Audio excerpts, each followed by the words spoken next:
चाहिँ पुलबाट भयो क्या पुलबाट मुनि तम्मर नदी सलल बगिरहेको छ त्यसको माथि सरर हिँडिरहेको छौँ हामी चाहिँ अप्ठ्यारो छ क्या यहाँ चाहिँ अलिकति चाहिँ थोरै अलिकति चाहिँ अप्ठ्यारो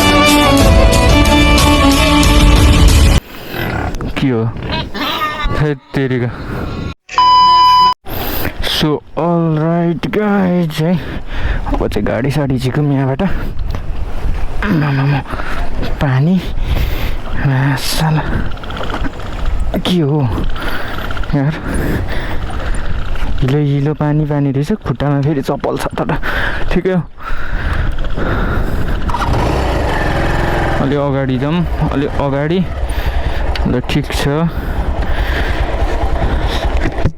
यस गाई चाहिँ हामी चाहिँ यहाँ याक्चानामा आइरहेको थियौँ अब यहाँबाट चाहिँ हामी अगाडि बढ्छौँ म चाहिँ अङ्कलसँग छु and new day new blog है आज पनि अगाडिको भिडियो हेर्नुभयो भने चाहिँ तपाईँहरूले थाहा पाइसक्नुभयो हामी कहाँ छौँ भनेर एन्ड अब हामी अगाडि बढ्यौँ यहाँबाट एन्ड सो अलराइट गए चाहिँ यो चाहिँ याक्चानाको पुल एन्ड हेलो एन्ड नमस्ते it's me Kushal Yangkhim Yakkha from Dhankuta so welcome back to my YouTube channel तपाईँहरूलाई एकदमै धेरै स्वागत छ एन्ड न्यू डे न्यू ब्लगको साथमा आज पनि आइसकेको छु पुल अब भिडियोको सुरुवात चाहिँ पुलबाट भयो क्या पुलबाट मुनि तम्मर नदी सलल बगिरहेको छ त्यसको माथि सरर हिँडिरहेको छौँ हामी चाहिँ अनि सो सब्सक्राइब गर्नुभएको छैन भने सब्सक्राइब गरिदिनु होला ड्याङ्ग लाएर अनि सबैजनाले एउटा मिठो मिठो कमेन्ट गरिदिनु होला कहाँ कहाँबाट हेर्दै हुनुहुन्छ आफ्नो नाम त मैले पढि नै हाल्छु तपाईँहरूको पक्कै पनि तपाईँहरूको ठाउँको नाम लेख्नु होला अनि सो अगाडिको भिडियो हेर्नुभयो भने त तपाईँहरूले थाहा पाइसक्नुभयो कि हामी कहाँ छौँ कता आएको छौँ भनेर अनि याक्चानामा आएको थियौँ अब चाहिँ हामी चाहिँ फर्किँदैछौँ त्यहीँदेखि अनि यहाँ चाहिँ थोरै अलि अप्ठ्यारो छ क्या यहाँ चाहिँ अलिकति चाहिँ थोरै अलिकति चाहिँ अप्ठ्यारो यसलाई पनि पार गर्दै हामी चाहिँ अगाडि बढ्यौँ किनभने यहाँ हिँडिरहेको हो र त्यस्तो धेरै समस्या केही पनि छैन अनि अगाडि नै बढिरहेको छौँ अनि याक्चानादेखि यता वारी यो याक्चानादेखि सट्ट यता आए पछाडि यो चाहिँ कुसेटार भन्छ क्या यसलाई चाहिँ अनि याक्चानादेखि उकालो गयो भने चाहिँ साङताङ माथि धनकुटा सदरमुकाम त्यहाँ पुगिहाल्यो अनि त्यस पछाडि यता वारी चाहिँ यो है सो अनि अब यतातिरदेखि नै उकालो पनि लाग्नुपर्ने हुन्छ हामी चाहिँ केही समय पछाडि एकैछिन पछाडि अनि हामीले चाहिँ यता खाजासाजा खाएर हिँड्यौँ सो चिसो चिसो दिउँसो अम्लेट सम्लेट यताउता अनि भुँडी चाहिँ एकदमै धेरै टन्न भइरहेछ क्या कस्तो अति धेरै गाह्रो भएको जस्तो पनि लागिरहेछ किनभने धेरै नै खाइयो नि त अनि मेरो बानी चाहिँ कस्तो छ भने कोही बेला केही नखाने पाउँदाखेरि फेरि अलिक धेरै नै खाने खालको बानी चाहिँ यो हेबिट चाहिँ एकदमै धेरै भेरी ब्याड है अलिक खत्तम छ यो बानी चाहिँ किनभने नपाउँदा खानै खाएन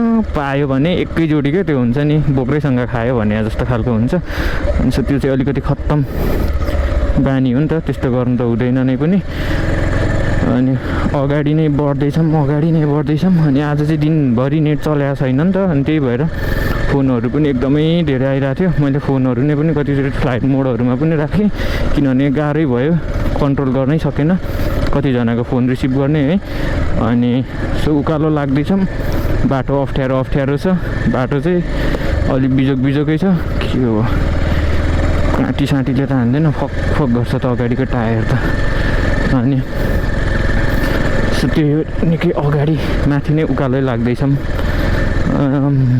बाटो त हे मायाकोरी फेरि यो उयोहरूले पनि ग्यास जुसले पनि तानेर त्यतिकै खत्तम गर्न खोज्छ 220को तान चाहिँ रागा तान्ने हुन्छ यार 2 गियरमा घुट्टु कुद्छ उस्तैले यो एकमा नि कुद्दैन यो तपाईँको हुन्छ नि अहिले यो अब तपाईँको क्यामेरामा त नर्मलै देखिन्छ होला तर रियलमा त बाफले कुरै नगरौँ न होइन कस्तो छ के छ भनेर अनि so justice for Bal Bahadur विक है उहाँलाई पनि एकदमै धेरै फसाइएको छ क्या हुन्छ नि यति नराम्रो तरिकाले यति नमिठो तरिकाले फसाएको छ कि अब त्यो कुरै नगरौँ केही न के उसलाई त्यो फसाएर हैरान बनाएर के भन्ने क्या अब सो त्यही हो गाई चाहिँ अनि सोझो साझा मान्छे चाहिँ कोही पनि निर्दोष व्यक्तिहरू चाहिँ फर्सिनु हुँदैन अनि उहाँहरूले चाहिँ जस्टिस चाँडै पाउनुपर्छ। जुन चाहिँ जसरी चाहिँ मोटोम्यानिक प्रभातले पाउनु भएको थियो त्यसरी नै उसले पनि पाउनु पऱ्यो। अनि पहिला एकचोटि र्यालीमा पनि गएको थियौँ, त्यतिखेर पनि मोटोम्यानिक प्रभात र त्यही बलबहादुर बिक्क नै हुनुहुन्थ्यो। बलबहादुर कि लाल बहादुर है कस्तो स्योर भएन है, बलबहादुर र लाल बहादुरमा चाहिँ हो। सो अलि फिक्स भएन, त्यसको लागि चाहिँ एमरेलले सरी है। बलबहादुर भए पनि लाल बहादुर भए पनि तपाईँहरूले चिनिसक्नुभयो होला, थाहा पाइसक्नुभयो। कसलाई मैले भन्दैछु भनेर कहाँदेखि यहाँ कुखुरा कुद्दैछ भनेर पेल्टिङ कि के हो अरे बाटो के बाटो कुद्छ त उसको बाटो त नि, यसले त नि ज्यान जाला नछोड्ला जस्तो छ त नि। ल अझै पनि आम्मामा के यहाँबाट मान्छे भन्नुहुन्छ?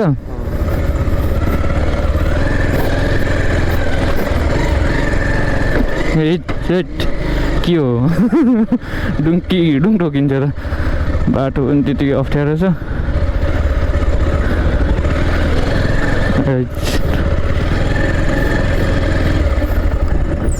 सक्यौँ भने अनि यो 220 को यो चाहिँ ब्याट्रीकोमा पनि लाइट बलिरहेको छ। ब्याट्री भयो, यो अगाडिको लाइट भयो, न्युट्रल साइड लाइट भइहाल्यो यो। अनि त्यस पछाडि यो न्युट्रल भइहाल्यो, न्युट्रल यो अगाडिको उयो भइहाल्यो। कि ब्याट्रीको प्रब्लम देखाइरहेछ हौ, इन्जिनमा पनि समस्या देखाएको छ कि के देखाउँछ हो आई डोन्ट नो है, मलाई त्यस्तो केही पनि थाहा छैन। अनि धेरै खाएर हो कि के भएर पेट ड्याममा भइरहेछ मेरो। नङ हेर्नु न गाइस, फोहोरै फोहोर होला, मैले गिटार सिटार बजाउनु छोडिदिइसकेँ यो नङले गर्दाखेरि। अनि अब चाहिँ सोचिरहेको छु यति यो 4वटाको नङ काटेर चाहिँ गिटार बजाएर अनि यो यति चाहिँ फाल्नु पर्यो भनेर जस्तो लागिरहेको छ। फोहोर देखिरहेको होला, ठिकै छ, केही छैन यस्तो यो फोहोर भन्ने कुराहरू होइन। अनि यहाँ पर्तिरदेखि चाहिँ सामान भारी लगेर जानुपर्ने छ क्या, बिचमा हालेर 50 केजी कति धेरै गाह्रो हुन्छ होला, जस्ट सोच्नुहोस् न एकचोटि है। सो अहिले चाहिँ हामी फेरि अलि यता आएको छौँ, हाइवेकै छेउमा यहाँ सुँगुरको खोर पनि बनाउनु भएको छ। कस्तो कस्तो छ सुँगुर, हेरौँ के हो तेरिका हल्ला मात्र गर्न लाग्यो कि के हो। त्यहाँ 2-3टा खोइ त नि, अनि सुँगुर त छँदै छैन त। मेन हाइवे हो गाइस, यो चाहिँ हाइवेको अगाडि यस्तो गर्न चाहिँ नआउने हो, अलिकति हुन चाहिँ है, बट केही छैन। 3टा सुँगुर रहेछ हौ, धेरै त छैन रहेछ गाइस। त्यही 3टा सुँगुर सबै बेच्नु भयो जस्तो छ। योभन्दा अगाडि चाहिँ थियो 3टा, हजुर 4वटा रहेछ। हेलो हेलो अरे फेरि हेलो भन्दै चाहिँ फेरि भिडियो सुरु गर्नु खोज्दैछु, हेलो अरे क्या फेरि क्लास लगाएर म चाहिँ। सो अहिले चाहिँ फेरि यहाँबाट भारी लगेर जानुपर्ने थियो, भारी लगेर फर्किँदैछौँ हामी चाहिँ है। अनि 50 केजीको भारी छ हाम्रो साथमा चाहिँ, 50 केजीको भारी बोकेर अनि म चाहिँ अङ्कलसँग फेरि लागिसकेँ है। सो त्यही हो गाइस, अब भिडियो चाहिँ जति सक्दो गर्दैछु क्या, किनभने सजिलो हुन्छ नि त भिडियो गऱ्यो भने। अनि त्यही भएर भिडियो गर्दै अगाडि बढ्दैछौँ हामी चाहिँ। अब अलि माथि चाहिँ बाटो अप्ठ्यारो भयो भने चाहिँ हुँदैन, हावा लास्टै गयो कि के हो बाइकको। त्यहाँ एकचोटि हावा सोधौँ, नत्र भने माथि राम्रैसँग पनि कतै छ कि।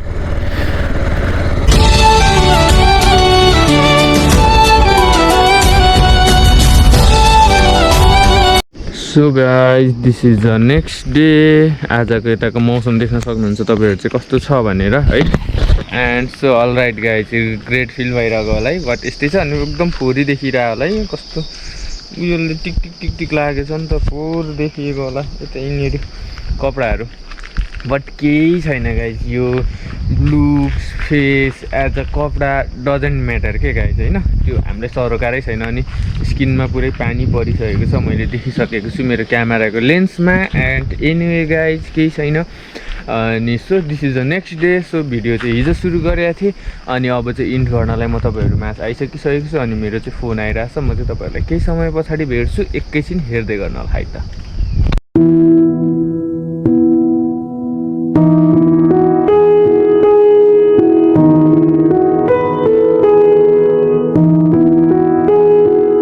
गाए छोटो मिठो सिनेमेटिक सर्ट हेरेर फेरि पनि म आइसकिसकेँ है। एन्ड अहिले चाहिँ दिनको 12 बजिसकेको छ अनि म चाहिँ सुतेँ अनि दिनभर बिहानभरि पानी पऱ्यो, हाड बिनेको जिब्रो घरिघरि लरबराउन खोज्छ है। अनि मैले अघि नै तपाईँहरूलाई भनिसकेँ यो फेस एन्ड यो लुक्स एज अ हुन्छ नि लुक्स के भन्दैछु फेस लुक्स एउटै के हो है। घरिघरि त नि त्यो दिमाग कति सेकेन्डमा कति ब्ल्याङ्क हुन्छ अरे क्या, सो त्यस्तै हुन्छ। मैले भन्न खोजेको यो फेस एन्ड यो कपडा यिनीहरूलाई होइन इग्नोर गरिदिनु होला यो कुरालाई चाहिँ प्लिज है। अनि सो आजको मौसमको कुरा पनि मैले गरि नै हालेँ, बादल माथि माथि उडेको जस्तो भइरहेको छ अनि अहिले त सफा सफा भएको जस्तो खालको फिल हुँदैछ फेरि। तर यतातिर त पुरै यस्तो उसु ट्याप्प उसु लागिरहेको छ। अनि सो त्यही हो गाइस, क्यामेराको लेन्समा पानी परेकै छ। अनि सो आज चाहिँ this is the next day and हिजो चाहिँ त्यही हो अङ्कलसँग म चाहिँ आउनु पर्ने भयो। अनि हिजो 50 केजीको त मलको बोरा नै बोकेको थियौँ। 50 केजी मलको बोरा, म 60 केजी भनेपछि 110 प्लस अङ्कल 65 केजी हुनुहुन्छ होला भने पछाडि 60 प्लस 50ले 110 केजी म र मलको बोरा प्लस अङ्कल 65 केजी भन्ने पछाडि 175 केजी। बाफ्रे, तीनजना मात्र 175 केजी मलको बोरा म अङ्कल। अनि त्यस पछाडि 220 पल्सर कति केजी हुन्छ एकचोटि गुगलमा सर्च गरेर हेर्नु होला। ब्याकग्राउन्डमा बाख्रा साख्रा के कराउँदै होला, प्लिज त्यसलाई इग्नोर पनि गरिदिनु होला। अनि सो त्यही हो गाइस, आज चाहिँ भिडियोलाई म इन्ड गरिदिन्छु। हिजो चाहिँ आज भिडियो तलतिरको नै अलिकति मोटो भ्लगिङहरू आयो। अनि सो चाँडोभन्दा चाँडो 1K प्लिज पुऱ्याइदिनु भनेर मैले तपाईँहरूलाई ह्याम्बल रिक्वेस्ट गरिरहेको छु। बिकज किनभने 1K त सपना नै हो, तर नि पुग्गी नै रहेको छैन। अनि कसैसँग म्यासेजहरू केही टेक्स्टहरू गर्न नि पाइरहेको छैन, फेसबुकतिर पनि कसैलाई केही भन्न नि पाइरहेको छैन किनभने I am very busy right now है। धेरै कुराहरूले टेन्सन तनावले गर्दाखेरि कतिपय कुराहरू म बोल्न नै भन्न नै छोडेको छु। अनि सो कुराहरू भइरहेको हुन्छ अनि त्यतिखेर पनि के एकदम निशब्द भइरहेको हुन्छु, मसँग शब्द नै भइरहेको हुँदैन, कुरा नै आइरहेको हुँदैन, केही नै हुँदैन होइन। न म नै के नै कुरा भन्न सक्छु, न त खुलेर केही कुराहरू गर्न भन्न नै। अनि जस्ट इमोजी सेन्ड गर्दा कहाँ हाँस्दिएको अब होइन, कस्तो भइरहेछ त्यतिखेर क्या हुन्छ नि। कसै मान्छेले के भन्यो अरे मलाई डाइरेक्टली होइन, अनि त्यतिखेर चाहिँ उसलाई मान्छेले जस्ट हेरिदियो अनि चित्त कस्तो भइरहेको बेलामा नि स्माइल क्या जस्ट। अनि अर्को कुरा चाहिँ मान्छे क्यामेरा अगाडि जहिले पनि एज अ भिडियो बनाउनुहुन्छ, तपाईँहरू कसै भ्लगर हो भनेपछि तपाईँहरूलाई पनि थाहा छँदैछ होला, मान्छे क्यामेरा अगाडि मात्र हो क्या। लाइक हाँस्ने, मुस्कुराउने, इन्जोय गरेको देख्ने, बाइकमा कुदिरहेछ, यहाँ गइरहेछ, त्यहाँ यता उता दायाँ बायाँ, तर मनभित्रभित्र एकदमै धेरै के भन्नु कति धेरै गाह्रो भएको हुन्छ भन्ने कुरा म तपाईँहरूलाई शब्दमा भन्न नै सक्दिनँ कि। अनि so justice for Lal Bahadur विक्क मैले अगाडिदेखि नै पनि भनिरहेको छु। सो आवाज उठाइरहेको छु अनि बिचरा फसिराख्नु भएको छ क्या उहाँ दाइ होइन। अब उहाँ त एउटा काम गर्ने मान्छे, एउटा स्टाफ मान्छे है होइन, खाने अरू को छ के छ उसलाई बित्थामा जेलमा हालेर कोष दिएर न उहाँको बोल्ने मान्छे छ। उहाँ के छ र एउटा छोरा मान्छे हो, गरिबी, उसको ठाउँमा बोलिदिने मान्छे छैन, जेलमा त्यत्तिकै भित्र बसेको त्यस्तो पनि हुन्छ यार। आफूले बिराइएको छ, आफूले गल्ती गरिएको छ भने पो ठिकै हो। त्यो बाख्रा कति साह्रो कराएको हो मारिदिन्छु होला अहिले गएर, रिस उठिजान्छ फेरि है। अनि सो त्यही हो गाइस, सबैजनालाई सपोर्ट गरिदिनु होला एकअर्कालाई। अनि 5 सब्सक्राइबर बढ्नुपर्ने थियो हिजोको भिडियोहरूले, 5 त के 1 पनि बढेन होइन। दुःख लाग्छ क्या सो यस्तो हुँदाखेरि चाहिँ। बट एनिवे केही छैन गाइस, हारेको छैन म, केही छैन। अब बढ्छ होला बिस्तारै, भयो भने ठिक छ, खुसी हुनेछु। अनि सो यति भन्दै आजले चाहिँ यति नै छ। अब चाहिँ नेक्स्ट भिडियोमा बोल्नुपर्छ। अनि मैले यदि भिडियो बनाउँदै जाँदा बोल्दै जाँदा केही नराम्रो बोलेर कसैको चित्त दुख्न गएमा त्यसको लागि आइएम रियली सरी, मैले कानै समाएँ है। मैले कसैलाई कसैको कुभलो चिताएको छैन। सो सबैको राम्रै होस् भन्ने सोचिरहेको छु। हरेक कुराहरूले गर्दाखेरि कहिले कहिले चाहिँ निशब्द हुन्छ, सोचेको कुराहरू मात्र पुरा होस् न कसम भनेको। जिन्दगीमा मबाट त्यस्तो काम, मबाट त्यस्तो गल्ती लाइफमा भेट्ने छैन। सो त्यही हो गाइस, अरू यति भन्दै अब चाहिँ म तपाईँहरूलाई भोलि भेट्छु। सो सबैजनालाई लभ यु अल भन्दै गुड नाइट है।